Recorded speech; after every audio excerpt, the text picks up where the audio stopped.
If you do any prospecting with LinkedIn, you have got to go get set up with Surf. That's SURFE.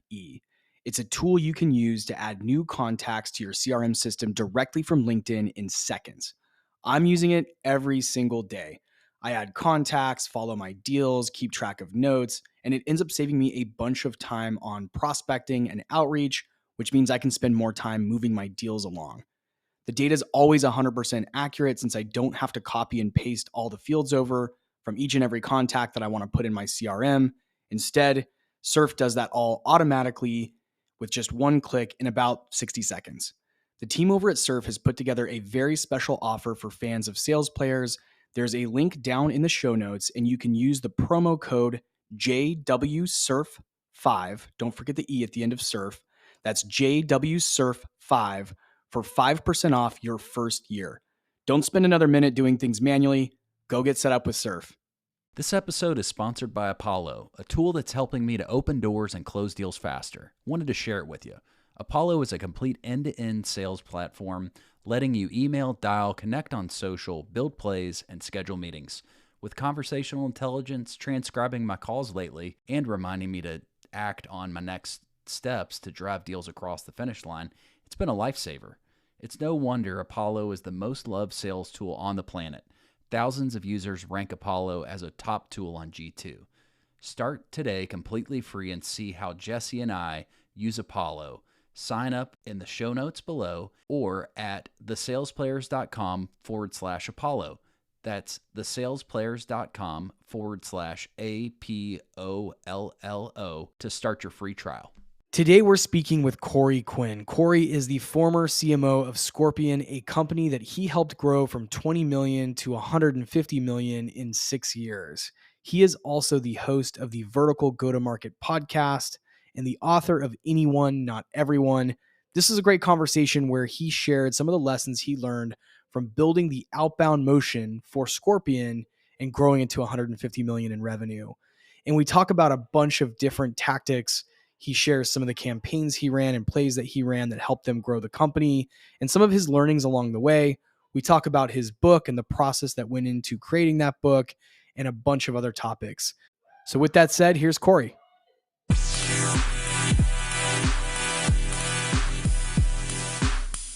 All right, sales players, Chase Barmore here, and I have Jesse and our guest today, Quinn, which funny enough, Corey and I, again, have never met in real person in IRL, but we met through a Slack group, which was the Agency Cocktails. I was introduced to this really off-the-wall group of where I think you could sign up and get a bottle of wine or get cookies sent to your house, and then it was a Zoom meeting of all these different agency owners, and it was a networking group. And the Slack channel, I was invited to it after this group, and Corey was in it, and he was posting his podcast of just different people that he has worked with, different agency owners that have scaled in different niches. And he's also the former CMO of Scorpion, which was a past competitor and has helped that brand to grow to over 150 million in revenue.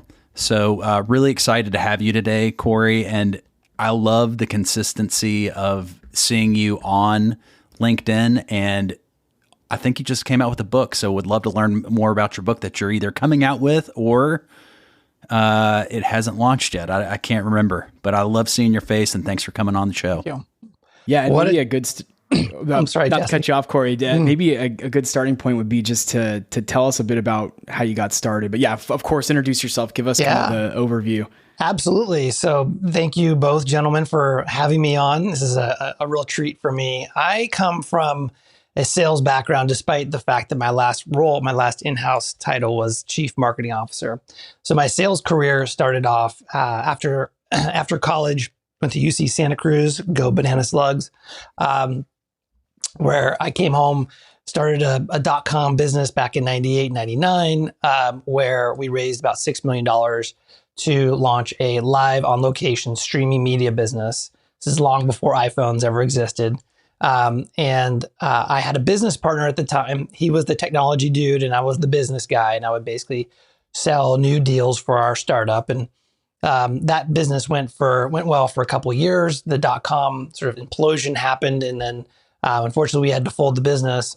I moved into a role at Morgan Stanley, the brokerage. Back in the day, it was called Morgan Stanley Dean Witter, and that's where I got exposed to their sales training program. Every new broker in that organization would go through a 2-month sales training. It was about the time when they really were leaning into this idea of consultative selling. Prior to that, excuse me, it was much more of a transactional sale where you'd have a boiler room type of thing where it's like, hey, cold calling, trying to get people to buy a specific stock and or make a specific transaction. When I was going through that sales program, the 2 months of sales training, they were talking a lot more about, like I said, the consultative approach, where it's understanding where the prospect is, what their current situation is, how they want to retire, and then building a specific plan to meet that goal, which I loved. I loved the sales process. I stayed in the financial world for, about 6 or 7 years. Was recruited to go work at UBS at the world's work for the largest brokerage team that managed over $1 billion in assets here in Los Angeles. It was a great experience, but about that time I was interested in getting out of finance and getting back into the internet. I went back to school, got my MBA at USC, came out of that experience and worked as a seller, as a business development rep for a for a digital marketing agency selling PPC and SEO. I was the leading salesperson on the team there for 17 consecutive quarters. I sold deals to Remax and Lululemon and Hyundai and so on and so forth. I spent about, let's say, 12 years, about 9 years in the agency space before I took my last role, was as a marketer, interestingly, the chief marketing officer of a company called Scorpion. That was basically an agency. It's an agency that sells websites and local marketing to local service businesses. And so it was a very sales heavy approach. I came as the chief marketing officer there. It was the first marketing hire at the company to focus on growing the agency. We grew it from 20 million to 150 million. We started with 6 sellers. By the time I left the company, we had a sales team of 100 people. And we grew the client list from about 1,000 to about 15,000 during that time. So a lot of experience along the way. And I'm excited to be here. And what are you doing today? So it seems like you exited Scorpion, and what do you do these days? So today, my focus and my passion is all around helping agency owners to transition from a generalist sort of go-to-market where they're serving people and businesses of all shapes and sizes to identifying a specific vertical market to become a specialist in and scale the business based on just focusing in on that one vertical and effectively saying no to everything else. Awesome. Yeah, that's what I do. Tell us about, one of the things that really stands out about your background is the insane growth that you saw. It sounds like, both in headcount and in dollars, you were able to scale a team in a very significant way. And I know a lot of listeners want to hear, what are some of the habits, or what are some of the plays, I should say, that you had to run in order to scale a company to that magnitude? Sure. Well, I'll tell you, when I arrived there in 2015, it was a 6-person sales team. They were all really well paid. They drove great cars and they didn't have to work that hard because the company had built up this beautiful sort of inbound flow of very warm leads. It was mostly attorneys at the time and who were calling in, and they would do these one-call closes. Like the call would come in, a super warm lead, they'd close them on a deal, and then the salesperson would hang up the phone, be high fives all around. They'd hit the big sort of metallic gong on the sales floor, and it'd be just a great time. Wonderful business, right? And the company was doing about 20 million when I stepped in. The challenge was the founder-led agency was extremely ambitious gentleman. He still is.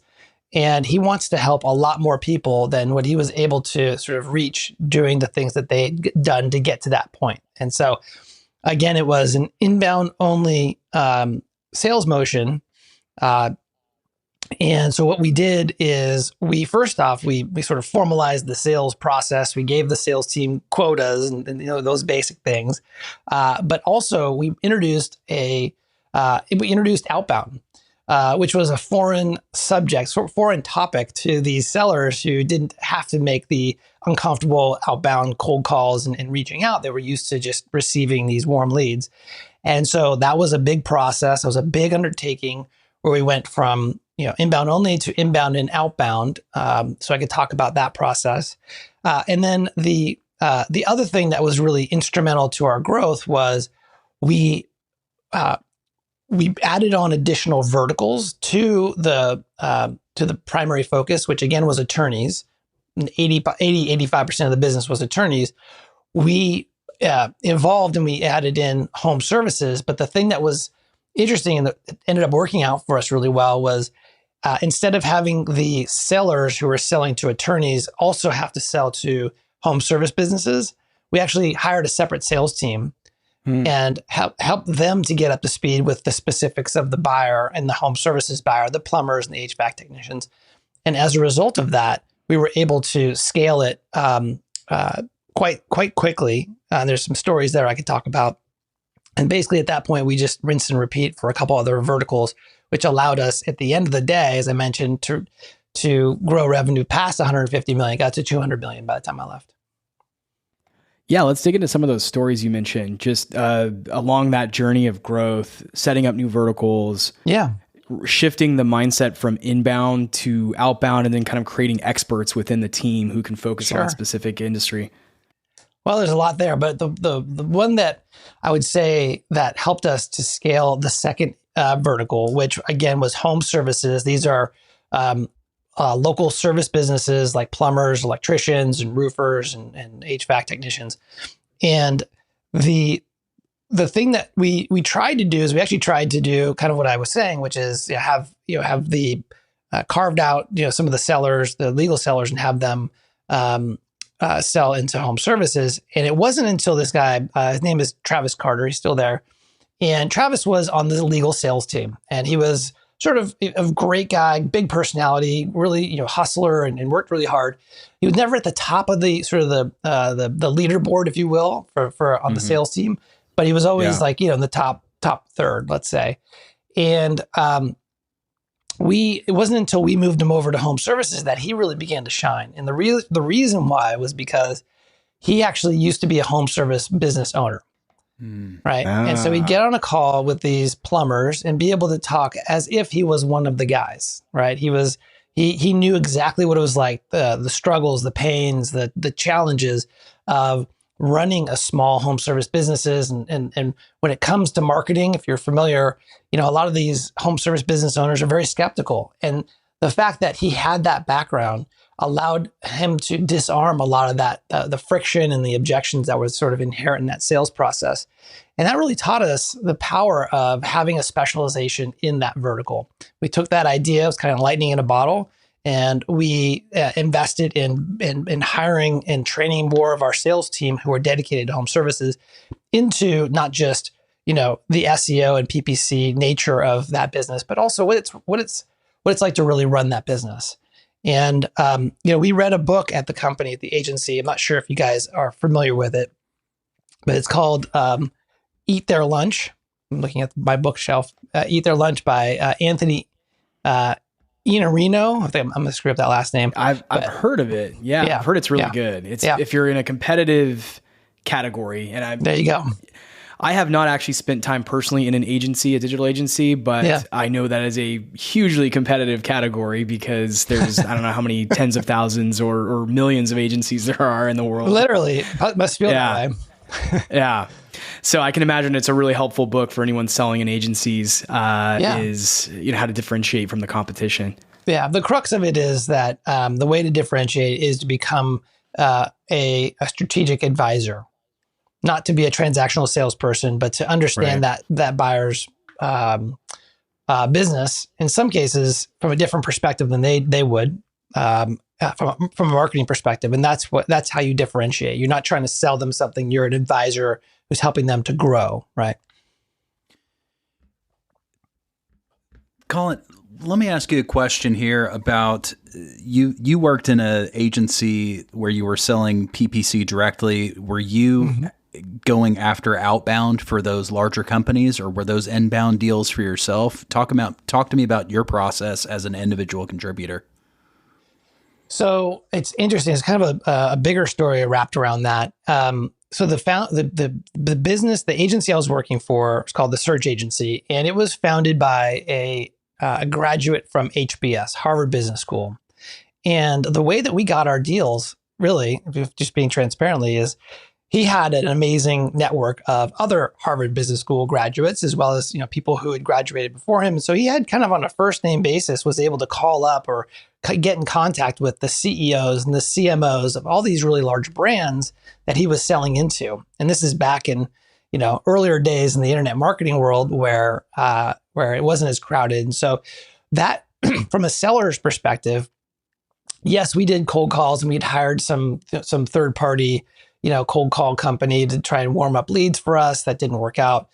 We did do, a fair share of outreach, but what always worked for us at that time was relying on David, the CEO, the founders, warm leads that would come in. They'd come into the sales room and then we'd go and we still have to pitch them and win the business, but that's how we really grew that agency.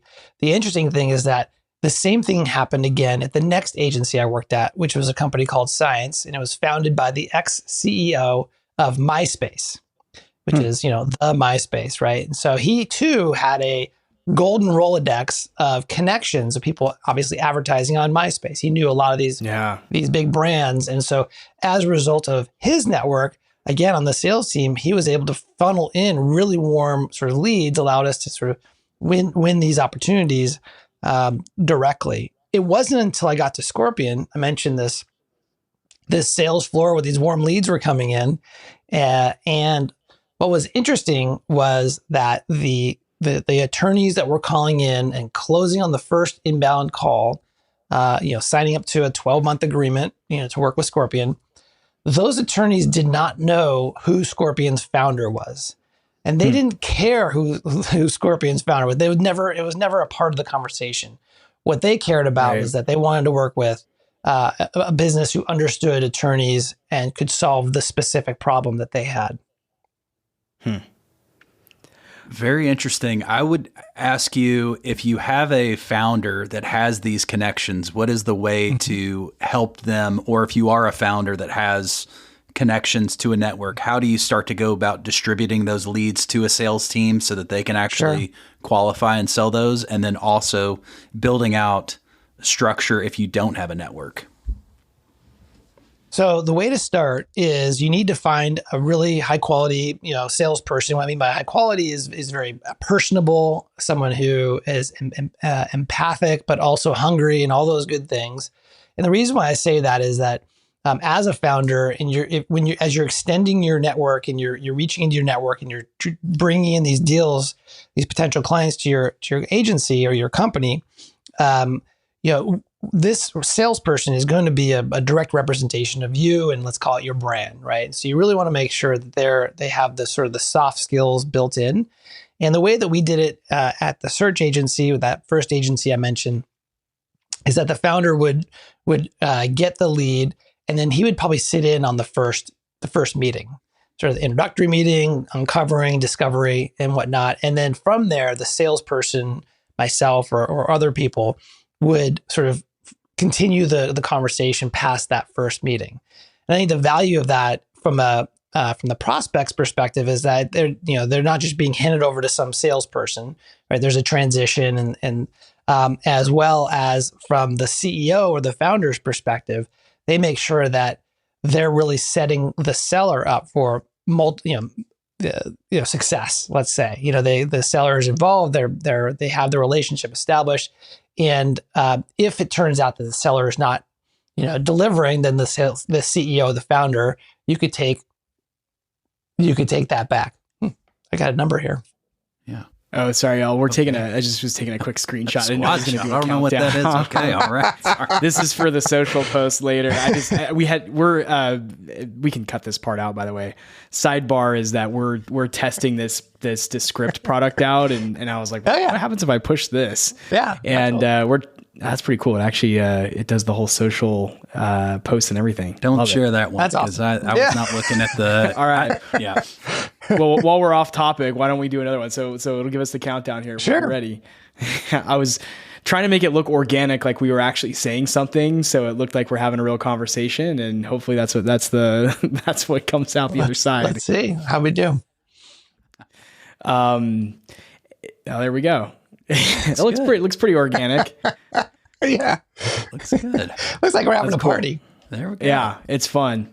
Let's we'll switch gears just a little bit. And Sure. we'll kind of cut what we can cut from this part. But Corey, tell us about this undertaking of implementing outbound in an inbound organization, and where I want to really specifically focus, where I'm struggling right now, and where I think a lot of listeners are struggling right now is what are some ways that I can effectively use outbound, specifically in my messaging? How can I really write messaging that resonates with my buyer? And then how can I be consistent about reaching out and use all the tools at my disposal to do that? I'm assuming you've got a lot of really great thoughts on this because of the scale at which you grew the outbound side of the business at Scorpion. Yeah. Tell us a little bit about your process there.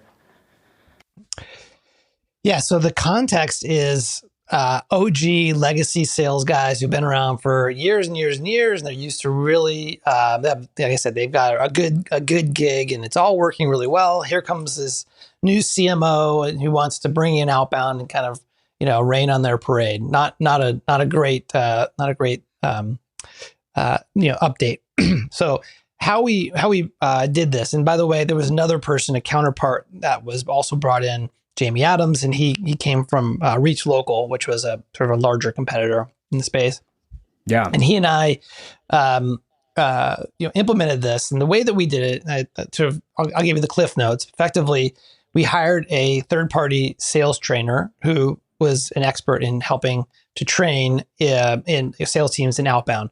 The reason why that's important is because the person we hired has a proven methodology that we liked, we bought into, we thought it was the right thing for the company.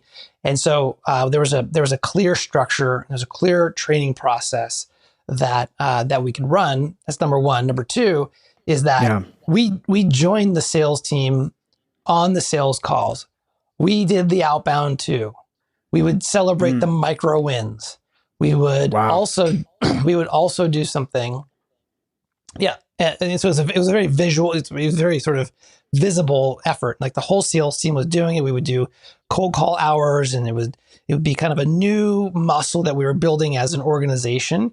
And the fact that you had executives in there doing that too, I think really spoke a lot to the sales team. We also hired other sellers, people who didn't have the old habits, that were more willing to do something new. And so there was a combination of all of that. But I think another thing really helped, which is, and this is potentially very unique to Scorpion, which is we would send out high quality gifts to the lead list. So an example is cookies. We would send out gourmet, very delicious, amazing, remarkable cookies as a first touch, sales outreach to the list of in this case attorneys that the salesperson would follow up on. So all of a sudden, they're not just doing a cold call like out of the blue, like, "Hey, this is Corey from Scorpion." It's, "Hey, this is Corey. I want to make sure that you guys got the cookies." Yeah. What did you think? Yeah. So I want to go back to two things. I want to really underscore two things. And for anyone listening, just pay very close attention to this. Mm-hmm. You said something that I don't think has ever been brought up on this show before, but it gets me really going, which is when I've been on teams where the leadership gets out on the sales floor and starts picking up the phone, those have been not only my funnest sales roles, but some of the ones where I've done the biggest commissions and just, again, had the most fun doing it. Yeah. That is a huge thing that you can do as a leader, if you're listening right now, to increase morale on your team. If you're sitting behind a dashboard all day in Salesforce and you're just refreshing it, looking at your team's call numbers, and you're not doing call blitzes. We used to call them power hours, where we would just block an hour as a team. Everybody has to call from the, VP of sales all the way down. Everybody's picking up the phone and calling somebody. And so I used to do this when I led a BDR team. We would do power hours, and I would just, I didn't have a book of my own, but I would take, hey guys, Slack me your top exec contacts that you want me to call, and I'll do a cold call. I don't mind doing it in front of everybody. It's fun, and it builds a lot of credibility as a leader. And then the second thing I want to call out is I love the cookie play. And it's not because of the cookies or the gift, as you said. It's about the follow-up. And we did something very similar a few years ago where we sent these little kind of bourbon cocktail balls of ice. Chase, you probably know the more formal way to, the cocktail sphere, ice that goes. The sphere ice. The sphere, yeah. So we sent those out to a list of our contacts. And then there was a message that said something like, we want to break the ice with you, which was just, I thought was super clever. And I had an insanely high response rate on that campaign because I was the only rep that was actually calling and following up. A bunch of the reps had sent them out, and they were just waiting for someone to open up their ice mold ball thing for bourbon, for old fashions, and call them and pick up the phone and call them and ask to learn about the software. That wasn't going to happen. So I pinged all those people on LinkedIn, called them, said, hey, I wanted to make sure we check with their assistant. I would call their assistant and say, hey, I want to make sure Jane got her gift that we sent her. It's really cool. It's an ice mold. So what you said, is a great tactic, a great campaign, but it's also really important that you establish that the follow-up was really the key. Is you can call and say, hey, I want to make sure you got those cookies.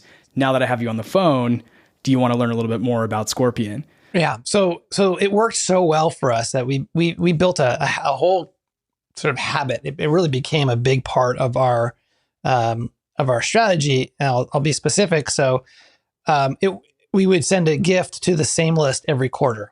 Once a quarter, the same attorney would get a gift from us. And if they ghosted us after a year, they've gotten 4 gifts from us. So that builds a ton of reciprocity and a ton of goodwill, if you will. Like, God, this company, Jesse really wants to talk to me. Okay, fine. I'll talk to them, right? And we know that in the world of agencies, there's a sort of a product life cycle. Talk about the product life cycle. So it's like, every American buys a new house every 9 years, and they buy a new car every 5 years.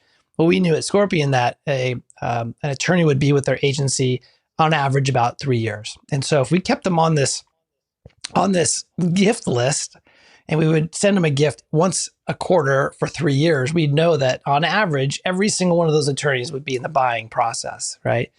And so, but to your point about the follow-up, we wouldn't, the salesperson wouldn't get the gifts the next quarter if they didn't do the follow-up. Interesting. So it was a bit of, there was some consequences if you didn't do the job, because to your point, the way that the actual process would work is in the follow-up, right? Like you send cookies, they arrive, or a bourbon ice ball, that will interrupt their day, your prospect's day, for maybe a couple minutes. And if you're not calling them in that moment, in that window of time, their phone's going to ring, the email is going to go ding, and they're going to go back to their day, and they're going to kind of move on. Yeah. You have to capture that moment through an interaction. This is solid gold. Thanks for sharing some of those. These are real actionable stuff. Yeah. Corey, question for you. Was the Scorpion team, was it all in-house? Were you all actually at office, or did you all have a remote team? So yes, we were all in-house. The primary sort of the headquarters was here in Los Angeles, and that's where the company was founded. A lot of the kids the people who worked on the sales team were born and raised in that area. And so it was very much the sort of cultural hub of the company, as well as the sales team. It was a very sales focused or sales led organization. And so hiring people and people coming into the office, especially before COVID, was a very important part of the company, because it was always, we work hard and we party hard. And the party would not just be at the bar, it would be at the office, right? And so when I talk about celebrating, there was a keg, there was ways to celebrate in person that was fundamental to really building up that momentum on the sales floor. What's interesting is we ended up expanding to Dallas and built a whole separate sales team over there. And not surprisingly, it was a different culture, right? It's a different vibe. They didn't party as much. They didn't connect and vibe the same way because it's just a different geography, despite still being in person in Dallas. Do you think if you were building this team today in 2024 with likely a pretty heavy distributed remote team, how much would you have done differently than what you did when you did scale the team in person? Well, I think the curveball there is just the distributed piece of it because, in sales, my experience is there's just so much subtle value in being in person, whether it's the junior guy listening to the senior guy closing a deal and picking up some cues from that conversation to, just celebrating the wins. It's hard to kind of get as juiced up and excited on Zoom as it is in person. So I'd probably want to hire and build a sales team in a specific area. I probably wouldn't do the distributed as the first step if it was truly a sales led organization, if sales was truly a sort of a strategic part of the growth.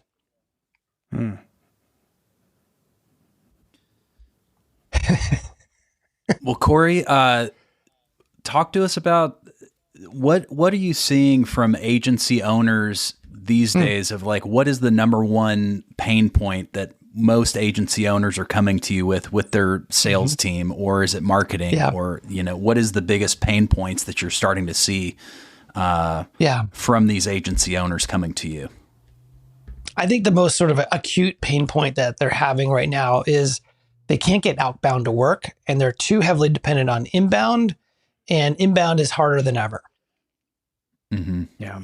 And so that's why a lot of people are interested in this idea of doing gift-based outbound, because it is so different. It's not just relying on the big three, which is email, phone, and LinkedIn. Like, it's stepping outside of those, because let's face it, any market that's worth pursuing is being pursued on multiple fronts. And they're just going to tune out all of the noise, all of the sales sort of outreach through these traditional channels.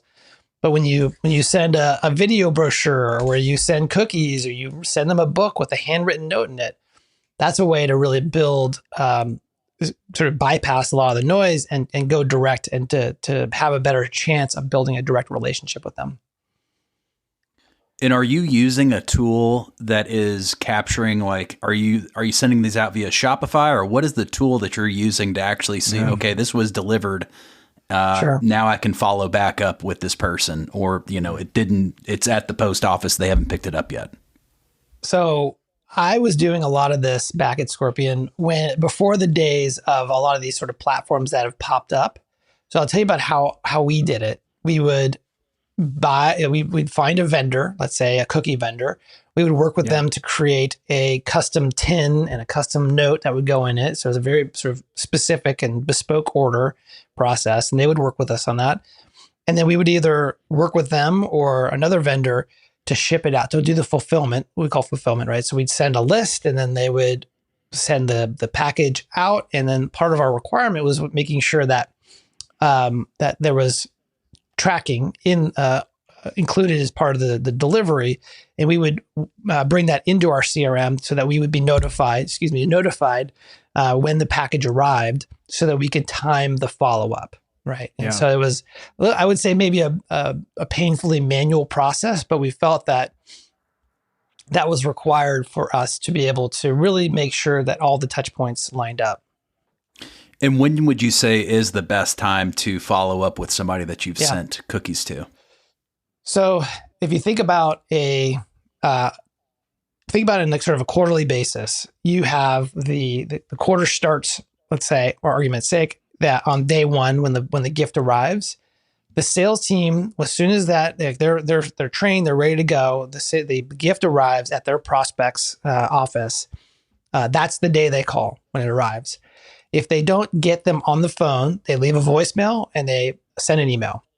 Then they wait a day, and then the day following, so day 3, they call them up. And then if they don't get them, leave a voicemail, send an email. So you do that a total of 6 times, once every other day or so, once every other day for about 2 weeks. And then at that point, you peel back because they're ghosting you. They're not interested. They're not going to respond until the next quarter happens. Yeah. You send them a different gift and you follow up. Now, the idea is that they're not just hearing about you from these gifts. You're probably also potentially seeing them at the local, at the trade association conferences. Maybe your marketing team is helping to create a webinar. Maybe they're on your email list, or maybe they listen to your podcast. There's a lot of touch points in between these gifts outside of the direct outreach. And that's really the ideal situation where they're really kind of like getting the message, both literally and like they can feel it. Like these guys really want to talk to me. They're not letting up. I'm gonna see what's going on here. Yeah. So it sounds like your team really built just this very consistent machine of using all of the traditional channels, phone, email, all the kind of traditional prospecting channels. And then also this consistency of every quarter, assuming you're doing your follow-ups, you're also able to send out something tangible that you can then create more activity on. And then you're also trying to meet with people in person. And we actually just put out an episode today about how to navigate building pipeline with trade shows. So maybe actually quickly share some of the things that, in my experience, most of the biggest deals that I've done have come from that channel, is actually meeting someone in person. And I think the bigger the deal size you're trying to close, the more likely you're going to have to actually meet that person in the flesh in order to get that deal done. It's just the way it is. Most people don't want to spend $500,000 by sending someone an invoice through multiple Zoom calls. Like it just doesn't work that way. At some point, you've got to get out and shake someone's hand and spend some time having a drink with them or a meal with them. Yeah. That's really what it's going to take. So Chase and I Chase has a lot of experience with events, not only from his business experience in the past, but most recently some of the networking he's done. But maybe share with us some of your plays that you ran to pique people's interest at some of these events and get more pipeline from every show investment. Yeah. So I would say, I would agree with you 100% that there's a correlation between the value of the deal, let's say in dollars, and the requirement for an in-person engagement or in-person interaction. You know, at my first agency, we would do these $1 million deals. And of course there was an RFP and the RFP would lead to an in-person meeting that you in multiple in-person meetings, because in part, they just want to see you. They want to be in the same room as you, because if they're going to hire you for 3 years to do their SEO, then they want to have all the data possible to make sure they're making an informed decision. But as it relates to conferences and trade shows, the way that we operated at Scorpion was we had these different verticals. The sellers were assigned to what we call in the legal world, a practice area. So a practice area for an attorney is like personal injury or family law. And so the family law sellers would go to the family law conferences. And what we would do, so there's a couple tactics that I think could be helpful. One is, this is kind of table stakes, but get the lead list before the conference and schedule all of your free time before you even get on the plane to go to the conference. You know, the idea of just showing up at the booth and you know, hoping that someone magically arrives and is like ready to buy, that's ridiculous. And that's frankly a waste of everyone's time. So you want to pre-book all your time. You engineer your success by doing all that footwork ahead of time. And the way you do that is you get the list. Maybe you work with your marketing team to set up some kind of experience, whether that could be a cocktail hour or an event that you host and so on and so forth, where you can create an experience. There's a great book out there called The Experience Economy. And in it talks about that the way you create an economic value for your company as a seller, as a brand, is to create a shared experience. You want to do something with your prospects, not just see them at the booth, but go and have an experience with them, because you'll create a shared memory. And that shared memory is something you can take back with you back at the office when you're following up and say, yeah, remember we were front row seats at the Britney Spears concert. Wasn't that just a trip? Like who would have thought, you know, those, right. Yeah. And so think of it through, go ahead, Jesse. No, I was going to say, we were talking yesterday about how we once did a prospect event where we took people to the casino, and I don't think I'll ever forget that. And I don't think those prospects will have ever forgotten that. So I can always call those same people up and say, Oh, Yes. come on. You remember the craps table at 1 a.m.? Yeah. Yeah. I saw you. I saw what you were doing. Yeah. Exactly. Love that. This is so cool. Yeah. So try to engineer a shared experience really as a salesperson, whether you can rely on your company to engineer that or take ownership of that yourself. And, invite your prospects to a unique experience, a hot air balloon, driving exotic cars, or whatever is going to be the fit for you and your brand. That's a great way to ensure that you're going to be able to have a warm follow-up once you get back to the office. Another tactic, since we're on it, just real quick, is if you can work with your marketing team to create some kind of reason to go to the booth, that's really important. So one thing you could do in the agency space is if you have a short list of prospects, like a high value prospects, create an audit of their, like a customized, printed, beautifully bound audit at the booth, and invite them to come get it at the booth. So they give them the opportunity to get value and a reason to go to the booth, and that can create an opportunity for a sales conversation.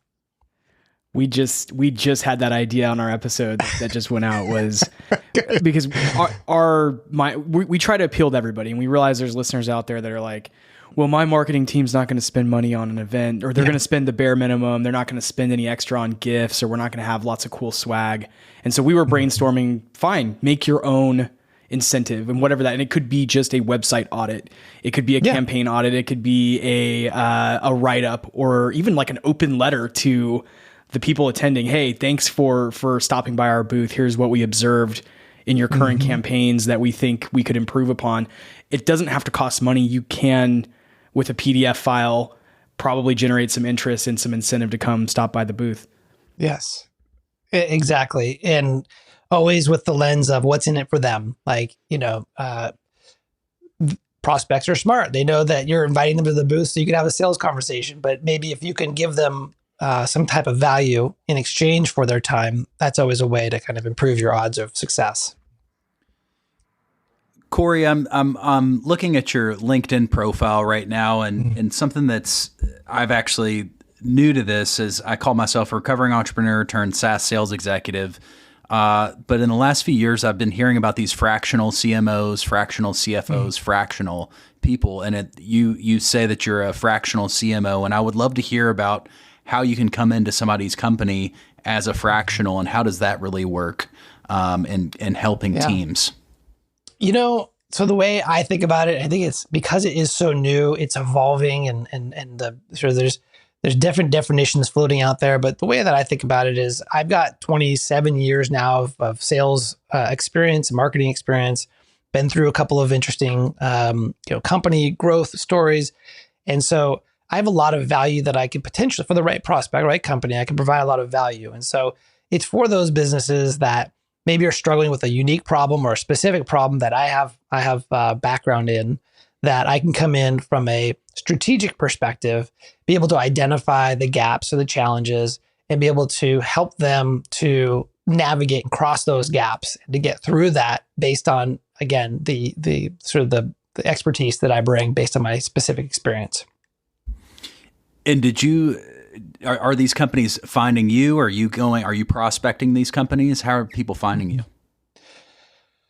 So my approach is I'm a solopreneur, right? So it's just me, and the way that I grow myself and I grow my business is through content.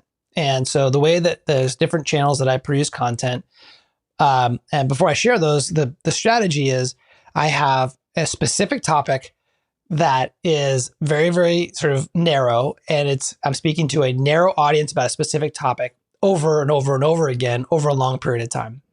And so I do that across daily posts on LinkedIn. I have a daily email, and I have a YouTube channel as well as a podcast, all on this specific topic. And so as a result of that, you think about the people who are coming to me who I don't have an existing relationship with. They may have a need that they respond to based on maybe a piece of content that I put out there. And typically what I'll see is they'll join my email list. Or maybe they'll listen to the podcast and join the email list. Maybe they'll hang out on the email list a little bit. And then eventually they may raise their hand and say, hey, you clearly know something about this specific problem. You've solved it for others. Can we talk type of thing? And we'll have a conversation. And that typically leads to some type of engagement. So I have a million questions right now, and I know we're probably coming pretty close to time. I want to really hone in on two final things that are related here as it ties into what you're doing right now. And this, sure, I know is a question we get a lot from our community and our listeners is how can I improve my sales and my pipeline generation with content and building a brand? It's a very, very hot topic. As you know, you're the embodiment of what success looks like. It sounds like you've gotten plugged into several of these fractional gigs that you're doing right now. I'm sure you've generated a lot of pipeline from your list. So what are some things that the average listener who's maybe a frontline seller and perhaps they want to promote their company more in a way that's a little more social, what could you do to get started today in building a brand? And it sounds like you've covered the gamut. Like you've got a podcast, you've got YouTube, there's an email list. Daily posts on LinkedIn is really hard to do just from personal experience. Like that is incredible. So as much as you can share about that, and then after that, I want to talk about your book, but let's start with just some of the social selling and the brand building that you've done. So I think the most direct and specific advice I can give is if you are a salesperson who is targeting a specific buyer, you want to become an expert in the problem that you solve or that your company solves. And the content strategy is you just talk about you evangelize the problem, right? You continue to talk about the specific problem that the person who you're trying to attract, you talk about the problem, you give them advice about how to solve it, how to address it over and over and over for a long enough period of time. They're going to assume that you know how to fix the problem because you understand the problem so well. So it's this idea of it comes from category design, but it is, having evangelizing the problem and then having a point of view about the problem. And that's it. And then, you don't need to overcomplicate it, but you just need to be consistent over a long period of time. And as a result of that, people will begin to associate you as the guy or the gal who can solve this problem. Where did you start? Was it the list first and then the podcast came, or was it a podcast and the YouTube channel, or was it I just started posting on LinkedIn every day and then the rest fell into place?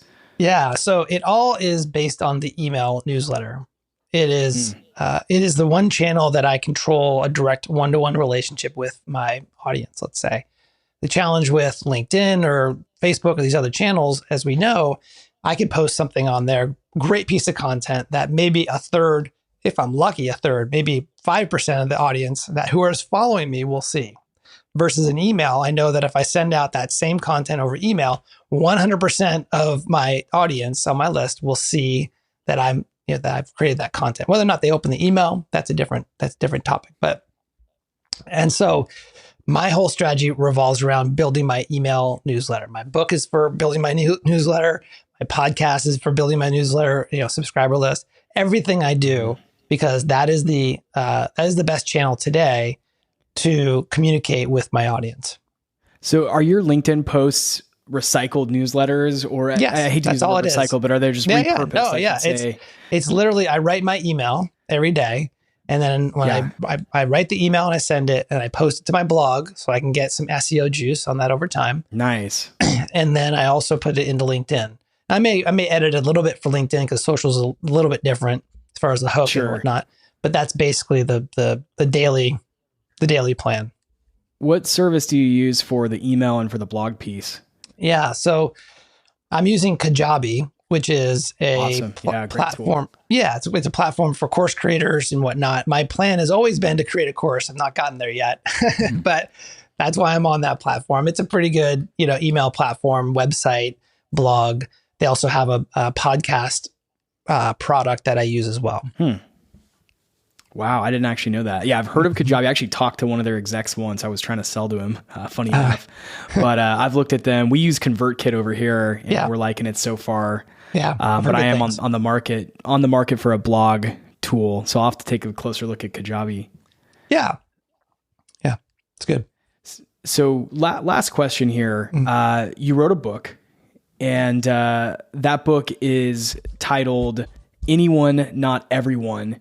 Give us just kind of a quick pitch for the book, and then if you care to share a little bit around the creative process that went into it, and then let's close out with where, and if that's what we want to make the call to action, where can people pick up the book? Yeah. And we'll put links in the show notes for all the other properties you have, the pod and the channel and everything else. Beautiful. Thank you. So the book is Anyone, Not Everyone. The inspiration behind it was, as I was leaving Scorpion, I realized that a lot of agencies struggle with scaling. And that's the one thing that we figured out, through trial and error, a lot of error over at Scorpion. So my point of view is that the best way to improve the likelihood that you as an agency will scale is to become a vertical market specialist. Not to be a generalist, but to become a vertical market specialist. And so based on my experience at Scorpion and elsewhere, as well as interviewing dozens of very successful agency owners who have also taken a vertical market approach, I've built a 5-step process that I take my high-end clients through. They hire me to come help them to take them from a generalist to a vertical specialist. It's the 5 steps that I take my clients through in the book. That's what the book is. And it's intended to take what I do for my high-end clients and make it available to anyone who wants to read the book. I love that. It's a whole funnel built around book and all of the other social and streaming and everything else. I think it's brilliant. Yeah. And so the strategy with the book is it's written for a very specific narrow audience. It's not for everyone. Yeah. Intentionally. Despite it's niche. It's niche. And despite the fact that, a lot of businesses outside of agencies suffer with being a generalist, serving too many types of businesses, but it's specific to that. It's full of examples and case studies and whatnot. But, so the purpose of that is for me to build my newsletter, my subscriber list. So, on my site, I'm going to be giving away the audiobook, which you can get for free in exchange for, subscribing to my newsletter, right? Again, going back to that idea. Although you can buy it from Amazon and the Kindle and all that stuff. And the process, just speaking to your other question, Jesse, the process has taken me about 18 months. It's really a lot of work to self-publish. I'm self-publishing. A lot of work, because not only do you have to write it, but you have to figure out how to promote it and how to distribute it and all these things. I've spent way too much time on learning that whole neck of the woods. But I'm at the end of that learning process, and I'm excited to launch it. It does launch in March. And so between now and then, if folks want to be notified when the book launches, as well as get some sort of bonus goodies as well, if they're interested in this topic, they can go to the website. The name of the website is anyonenoteveryone.com, and they can fill out a form to just, be notified when the book goes live. That's awesome. We will paste that in the show notes. So folks can go check that out. Well, Corey, thank you so much for joining us today. And I just keep hearing this quote from Alex Hormozy: "There's riches and niches." That's it. I would say you're the niche guy. You really hone in on that of just forcing people to not be a generalist and go head into one category and be an expert in that. It's my passion. I believe in it in my bones. It's the right thing for businesses to do. And my goal is to just help entrepreneurs create a bigger impact in their world. So that's my why. Love that. Well, thanks again for coming on, and everybody go download, get on Corey's email list, and we look forward for the book launch. Beautiful. Thanks, guys.